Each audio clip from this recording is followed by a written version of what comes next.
देवरिया में ननिहाल, गोरखपुर में ससुराल। यानी कहने का तात्पर्य यह है कि आज जो मेरे नाम का डंका पूरे देश में लग रहा है वो आपके लोगों में लग रहा है, क्योंकि कहीं ना कहीं कहीं ना कहीं मैं आपका ही खून हूं, मेरे अंदर आपका ही खून है।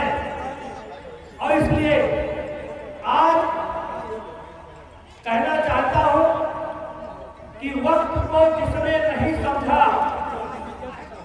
समय को जिसने नहीं समझा, जरा शांति है।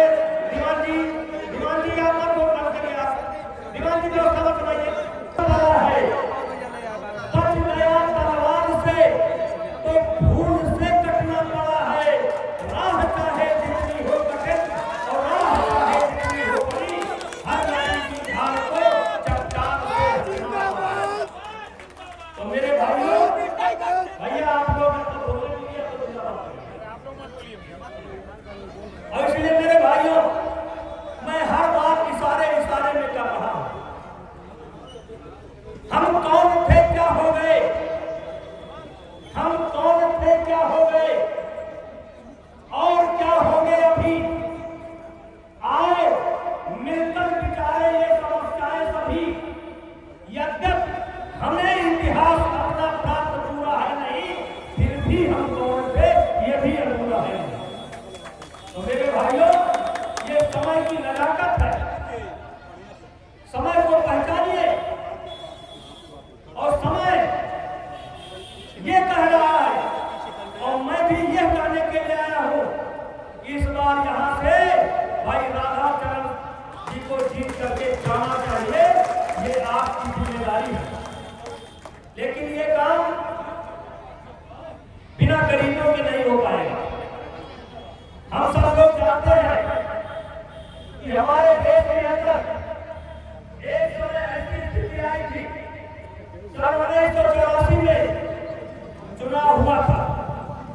उस समय पूर्ण बहुमत की सरकार राजीव गांधी की बनी थी, लेकिन 84 के बाद 89 में चुनाव हुआ, किसी भी पार्टी की पूर्ण बहुमत की सरकार नहीं बनी।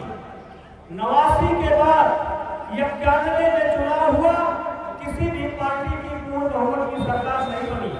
91 के बाद 93, 96 में चुनाव हुआ, किसी की पूर्ण बहुमत की सरकार नहीं बनी। 96 के बाद 98 में चुनाव हुआ, किसी की पूर्ण बहुमत की सरकार नहीं बनी। 98 के बाद 99 में चुनाव हुआ, किसी की पूर्ण बहुमत की सरकार नहीं बनी। और 99 के बाद 4 में चुनाव हुआ, पूर्ण बहुमत की सरकार नहीं बनी।